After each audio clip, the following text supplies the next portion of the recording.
Sinasawa na tayo. Nahihilo na naman ako. Nahihilo na naman ako kasi nga yung gambon pa pamihira na yan, no? Kaya kailangan laging nakahanda ang payong. Maulan at mainit, dapat mayroon tayong dalang payong. Biruin nyo, ako nga dati hindi ako nagdadala ng payong, pero kasi kailangan talaga ang payong, lalo na pag sobrang init. Isa na din yan, panangga sa init. Kaya natuto ako magdala ng payong. O kwento ko na, wala naman nagtatanong. O diba?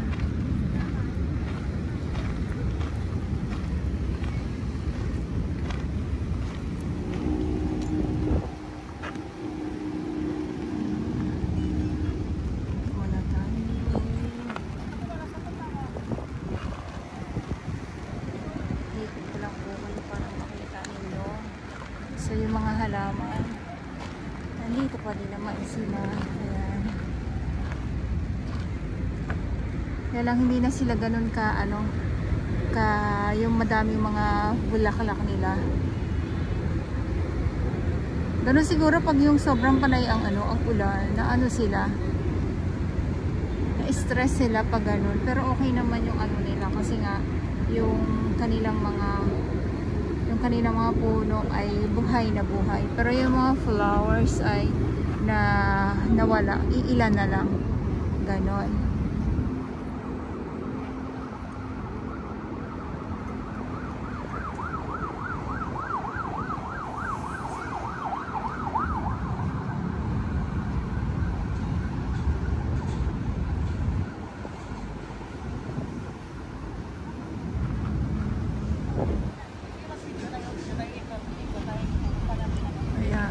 Lakad tayo. Dito na tayo sa exit pupunta, at ito naman yung wala na pala itong harang ito naman yung dambuhalang bato na kung saan ay dyan ang galing itong dolomite sand, dolomite pebbles.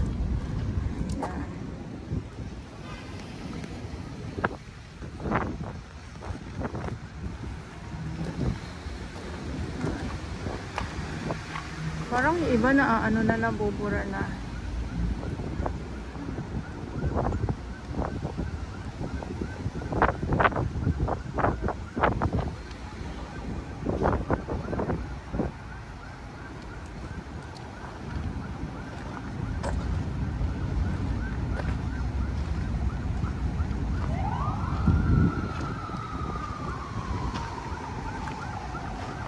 Ang taas siguro kanina ng dagat, gawa ng dito nagsisimula na naman pong mag-umbok itong mga dolomite sand. Pero ulitin ko lang po, tuwing Thursday, maintenance day po ng Dolomite Beach yung kinakalaykay po, para siya mapantay, at yung mga kalat na mga maliliit ay makuha din po yung nasa ilalim, panglinis din po. So sa mga iba po na nagsasabi na may tinatambak na bagong dolomite, so wala pong tinatambak na bagong dolomite sand dito.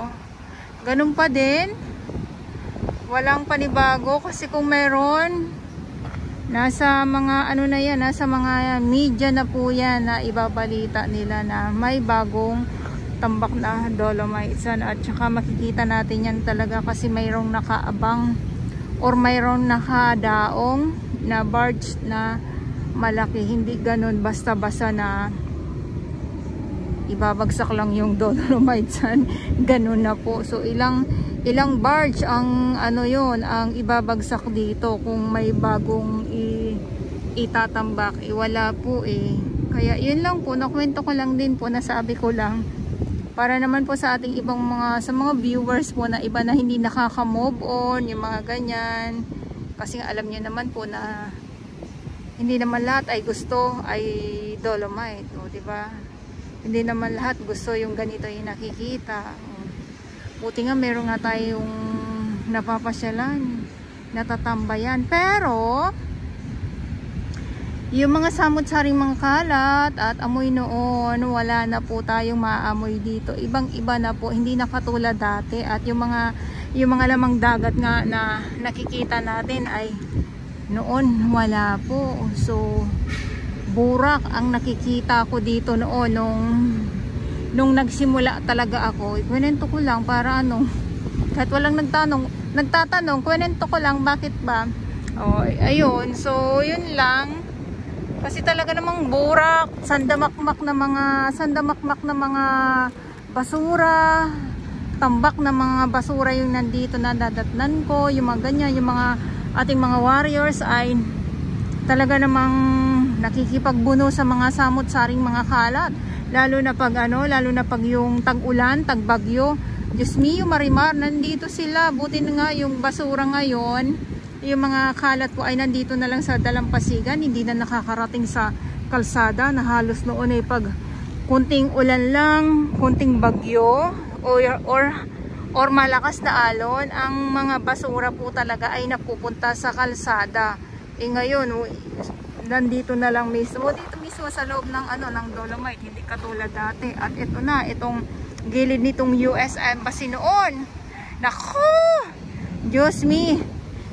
Sa bagay, sa naman itong kahabaan naman po ng Manila Bay ay kwento ko para sa ibang mga viewers ko po ito, lalong-lalo na sa mga baguhan.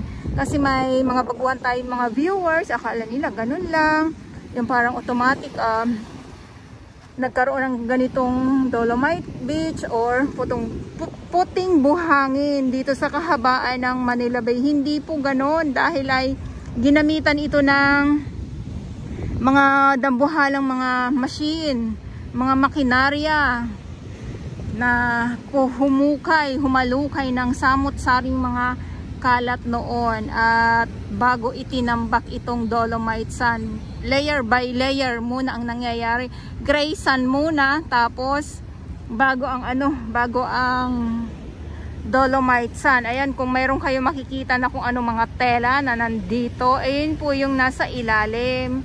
Kaya minsan sinasabi nila ay nawawala ang Dolomite Sand. Hindi naman po nawawala. Katulad ngayon, may tagbagyo na naman. So matik na po yan na marinigan natin yung iba na nagsasabi or magko-comment na nawala na ang Dolomite. Hindi po, napapailaliman lang siya ng gray sand. So gano'n naman yun, taon-taon pag may bagyo. Okay, kwento ko na po talaga.